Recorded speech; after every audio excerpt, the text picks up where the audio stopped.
Hello and welcome to the Nutrition Diva podcast. I'm your host, Monica Reinagel, and today we're talking about nuts and a potential concern that many of you have written to ask me about. And then I have a Nutrition Diva bonus for you, a look at some of the most popular meal planning apps and what they can do to help you improve your nutrition. So be sure to stick around for that at the end of the podcast. But first, a quick word from this week's sponsor. Topo Athletic is a gimmick-free athletic footwear company that can get you back to a healthier, more natural movement. They make shoes for running, fitness, and recovery, all with their signature roomy toe box and iconic fit. So do your body a favor. You can get 10% off your first pair of shoes at topoathletic.com/diva or use the promo code DIVA. Join me and thousands of others who have done their research. topoathletic.com/diva. That's TOPO athletic.com/diva. Nuts are generally thought of as healthy choices. They are somewhat high in calories due to their relatively high fat content, but these aren't just empty calories. Along with those healthy unsaturated fats, you're also getting fiber and protein, which help keep you from getting hungry. And that could be why dieters who include nuts in their meal plans lose more weight and report feeling less hungry. And in general, people who eat nuts on a regular basis are more likely to maintain a healthy weight, despite those calories. Nuts are also rich in vitamin E, which is good for your skin, heart, and brain. They contain phytosterols, natural plant compounds that help to regulate your cholesterol levels. And regular nut consumption is linked with a reduced risk of heart disease and other diseases. So far, the news is all good. But several of you have written to ask me about aspergillus or aflatoxin in nuts and whether this is something that we need to worry about. I can tell you that some of the scariest things you may have encountered on the internet are probably exaggerated or taken out of context. Nonetheless, these are not imaginary concerns. First, let's take a minute to understand exactly what these compounds are and where we're likely to encounter them. Aspergillus is a type of fungus that's found in the soil, and it can cause disease in certain food crops, especially legumes, grains, and tree nuts. An aspergillus infection can weaken the plants enough that it reduces crop yield, and that's obviously a concern for the farmers. But even when crop yields are affected only minimally, the aspergillus fungus continues to be a problem after the crops are harvested. It can cause grains or nuts to rot in storage, leading to more losses for farmers or distributors. But the main concern in terms of human health is that aspergillus produces potentially harmful compounds called mycotoxins. In particular, we're concerned about a group of mycotoxins called aflatoxins. These are known to be carcinogenic. Chronic aflatoxin exposure can lead to liver damage or liver cancer, especially in individuals with pre-existing conditions, such as hepatitis B infection. Breathing in the spores of the aspergillus fungus can also cause lung irritation or damage, again, especially in individuals with pre-existing lung disease, such as tuberculosis or COPD. And that's why most developed nations have very stringent monitoring for aspergillus and aflatoxin in foods. Products that are most likely to be infected, such as peanuts or tree nuts, are routinely screened, and if those aspergillus or aflatoxin levels are above a certain very low threshold, the foods cannot be distributed. Now, this has obviously motivated growers to develop growing and handling practices that reduce the presence of aspergillus and aflatoxin in their food and their feed crops. And these efforts have been very successful. According to the World Health Organization, control strategies have mostly eliminated harmful exposures in developed countries. Unfortunately, those living in developing nations may still be exposed to harmful levels of contamination, especially those in tropical regions, where these crops may also serve as a dietary staple. The WHO says that food insufficiency and a lack of diversity substantially contribute to the susceptibility of individuals and communities to aflatoxins. Now, when you consider that hepatitis B and tuberculosis are also much more common in developing countries, you can see that aflatoxins present a real public health concern in these developing nations. The World Health Organization and the Centers for Disease Control are working hard on a number of initiatives to combat the problem. Everything from public information campaigns to developing aspergillus-resistant strains of these crops to enhanced screening protocols. But the problem is not yet solved. Before I share some tips on how to protect yourself against this threat, a word from this week's sponsors. Dreaming of a beach vacation? Start planning your escape to Panama City Beach, Florida. Imagine spending your days doing the things you love, all in a setting of sugar-white beaches and turquoise water. Discover endless family fun, heart-pounding thrills, eco-adventure, and romance. Make it memorable. Get up close to dolphins in their natural habitat on a boat tour or go paddleboarding. Make it exhilarating.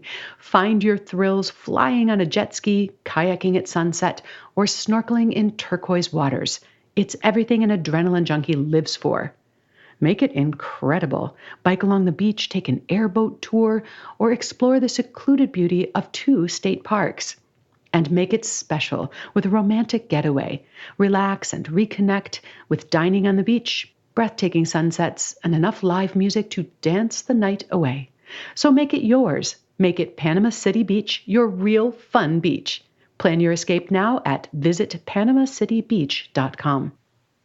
Whatever your goals are for the new year, Blinkist can make it easier for you to achieve them. Blinkist is the only app that condenses thousands of nonfiction books into the best key takeaways and the need-to-know information, so you can read or listen to them in just 15 minutes. 8 million people are using Blinkist right now, and the library is massive and growing every day, including books in self-help, business, health, and history. I always have way more books that I want to read than I have time to read, and I really appreciate the ability to quickly get those key essentials from a book and maybe even decide whether I want to read the entire thing. This morning, for example, I hopped on my stationary bike and was able to blink through Charles Duhigg's The Power of Habit and Arianna Huffington's Sleep Revolution. For a limited time, Blinkist has a special offer just for you. Go to Blinkist.com/diva to start a free 7-day trial. That's Blinkist, spelled Blinkist, Blinkist.com/diva to start your free 7-day trial. So what, if anything, do you need to do to protect yourself against aflatoxin exposure? If you live in one of these developing nations, you can reduce your potential exposure by limiting your consumption of peanuts and other ground nuts, corn, and cottonseed oil, commodities that are the most likely to be infected, unless, of course, you know that they have been screened. If you don't live in a developing nation, aflatoxin exposure is probably not something you need to be too concerned about, not only because of better screening and detection, but because these foods are less likely to be your primary source of calories. And perhaps this is just one more argument for a reasonably varied diet. Not only does it ensure that you're getting a broader array of nutrients, but it reduces the chances that you'll be overexposed to a potentially harmful substance. Tuna, for example, is a terrific source of protein, but eating tuna every single day could expose you to excessive amounts of mercury. Broccoli, super nutritious vegetable, but if this were the only vegetable in your diet, you'd be missing a lot of key nutrients. And remember, it's also possible to overdo a good thing. Brazil nuts, for example, are very high in the antioxidant selenium. So high, in fact, that eating too many Brazil nuts can actually cause selenium overload. So try to get your protein from a variety of sources. Mix up those vegetable choices. Alternate between different nuts or grains. You get the idea. But if you don't, there's more about that in my episode, How Important is a Varied Diet? Now, on the other hand, when it comes to less nutritious foods like snacks and treats, having too much variety can lead you to overeat. You can play this variety card to your advantage. If you have lots of kinds of vegetables on hand, you're likely to eat more vegetables. But if you only keep one type of chip or cookie in the house at any given time, it may help you eat less of that stuff. We're going to switch gears in a moment and talk about meal planning, but you'll find a transcript of today's discussion about nuts and aflatoxins, including links to the research that I mentioned at nutritiondiva.quickanddirtytips.com. And if you have a nutrition worry or question that you'd like me to talk about in a future episode, call the Nutrition Diva listener line at 443-961-6206 and leave me a message. I have a Nutrition Diva extra for you this week. I'm talking with Dina Gershkovich about meal planning and, in particular, meal planning apps. Now, Dina is studying both nutrition and journalism at the University of Maryland at College Park, and she's already a very accomplished writer. She's written a couple of really wonderful guest articles for me on my blog at nutritionovereasy.com. And most recently, she spent a couple of weeks test driving some of the most popular meal planning apps. And she wrote up her findings and her recommendations in an article for my blog. And if you want to check that out, you'll find it over at nutritionovereasy.com. But I thought it would be fun to have Dina on the podcast today just to talk a little bit about the backstory of her story on meal planning apps. So welcome to the podcast, Dina. Thank you so much for having me. It's great to be here. So first, I want you to just clarify for us the difference between a meal planning app and a diet tracker. They sound like they might be close to the same things. What's the difference? Yeah, they definitely sound very similar to each other. But the way I would identify a meal planning app is something that puts the focus more on helping you create a balanced and healthy meal in the most efficient way for you. So the emphasis with a meal planning app really is on improving your nutrition in a way that's most convenient for you and most accessible for you. And given your unique food preferences and tastes, it allows you to craft meals and organize food lists and all of that stuff that goes into planning what you actually put into your body in a way that's most realistic and achievable given your schedule and your needs. Versus on a diet tracker, I find that the emphasis is more on restriction and on weight loss. Additionally, diet trackers tend to be judgmental and can often lead people to have unhealthy relationships with food. So by focusing too much on, what the scale says, which is what many diet trackers encourage, it's very easy to lose sight of what it actually means to be healthy and how to get there. And I think that meal planning apps specifically allow you to focus more on how you craft your meals and how you make your food rather than what the number on the scale says. It strikes me that one of the other big differences is that meal planning apps, kind of by definition, are looking into the future. You're planning for the future, whereas a diet tracker might be sort of in the moment or after the fact. And I know I find with the people that I work with that we often, and myself, we often make much better choices for our future selves than we do for our present selves. Definitely. The thing with meal planning apps is that they really allow you to plan accordingly as to how you're going to fit nutrition into your daily life. And, we're all busy and we all have a lot of things to do. And it kind of takes more of a forward approach rather than a look back approach and allows you to really plan your week and plan your meals in a way that's best for you and in a way that you'll be proud of.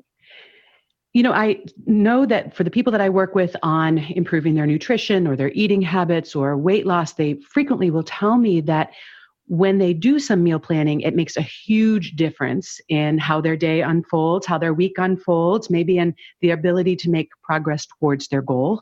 But at the same time, it often seems like this process feels overwhelming or intimidating or otherwise unapproachable. There's a lot of stress attached to it.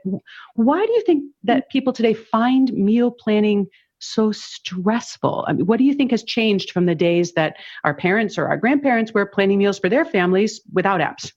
I think that now, in addition to many of us living such incredibly busy lives and, always having things to do throughout the day, I think the rise of social media and specifically Instagram has created this image of meal prep to be this very complicated and complex thing. You have to have the perfect containers and everything needs to be measured out perfectly. And it creates this pressure for people to kind of match up to that.